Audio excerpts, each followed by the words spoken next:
আপনারা যারা আমার কাছ থেকে ক্যালিগ্রাফি পেইন্টিংয়ের টিউটোরিয়াল চেয়েছিলেন এবং যারা শিখতে চান তাদের জন্য আজকের ভিডিওটা। তো আজকে একটা ক্যালিগ্রাফি পেইন্টিংয়ের টিউটোরিয়াল দিব। তো চলেন ভিডিওটা শুরু করি।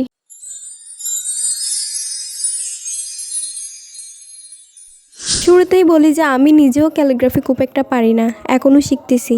আর আমার যখন যে আর্টটা দেখে ভালো লাগে আমি ওইটাই আঁকতে বসে যাই। যাই হোক, যেহেতু আমি ক্যালিগ্রাফি ভালোভাবে করতে পারি না, তাই আমি মোবাইল থেকে দেখে আগে একটা কাগজে লিখে নিই, তারপর এটাকে ক্যানভাসে তুলে নিই আর এইটার উপরেই কালারগুলো দিই।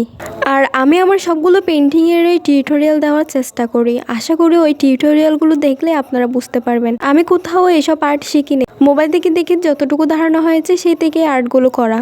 যাই হোক, যদি নিজে ভালোভাবে শিখতে পারি তাহলে ইনশাল্লাহ আপনাদেরও শিখিয়ে দিব।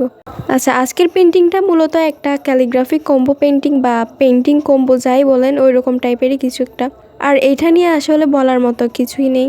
আর 3 মিনিটের এই লং ভিডিওতে আমি এটা নিয়ে কি বলবো কিছুই বুঝতে পারতেছি না। আচ্ছা যাই হোক, কিছুই যখন বলার না তাহলে একটা দুঃখের কথা শেয়ার করি। আসলে আমার ইনকোর্স পরীক্ষার রেজাল্ট দিতে না দিতে আবার মূল্যায়ন পরীক্ষার তারিখ দিয়ে দিছে। এদিকে আমি এখনো কিছুই পারি না, কিছু তো পারি না, তার উপর আবার পড়তেও বসতেছি না, মানে এইগুলো নিয়ে আসি। আজকে আসলে আমার ভয়েস দিতে ইচ্ছেই করতেছে না, তার উপর আবার বাইরে মাইকের এত আওয়াজ, দরজা জানালা সব বন্ধ করে দেওয়ার পরেও এই আওয়াজ ভিতরে আসা বন্ধ হচ্ছে না।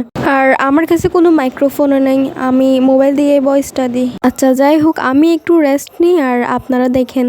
মাঝখান থেকে আবার কথা বলে শুরু করলে ভয় পাইয়েন না। আচ্ছা, যাওয়ার আগে বলে দিই, এইখানে আমি তাসবিহ ক্যালিগ্রাফি পেইন্টিং করতেছি। আপনারা অনেকেই হয়তো এতক্ষণে বুঝে গেছেন আমি কি লিখতেছি, এতক্ষণ ধরে কি লিখতেছিলাম। তো যারা বুঝেন নাই তাদের জন্য বলে দিই, প্রথমে লিখেছিলাম সুবহানাল্লাহ, এরপর এখন লিখতেছি আলহামদুলিল্লাহ, আর একটু পর লিখবো আল্লাহু আকবার।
আচ্ছা, এইটা আজকের ক্যালিগ্রাফি পেইন্টিংয়ের পার্ট 1। আগামীকালকে এটার পার্ট 2 আসবে এবং ফাইনাল রেজাল্ট আগামীকালকে দেখতে পাবেন। আর ফাইনাল রেজাল্ট দেখার জন্য চ্যানেলটা সাবস্ক্রাইব করে দিয়েন।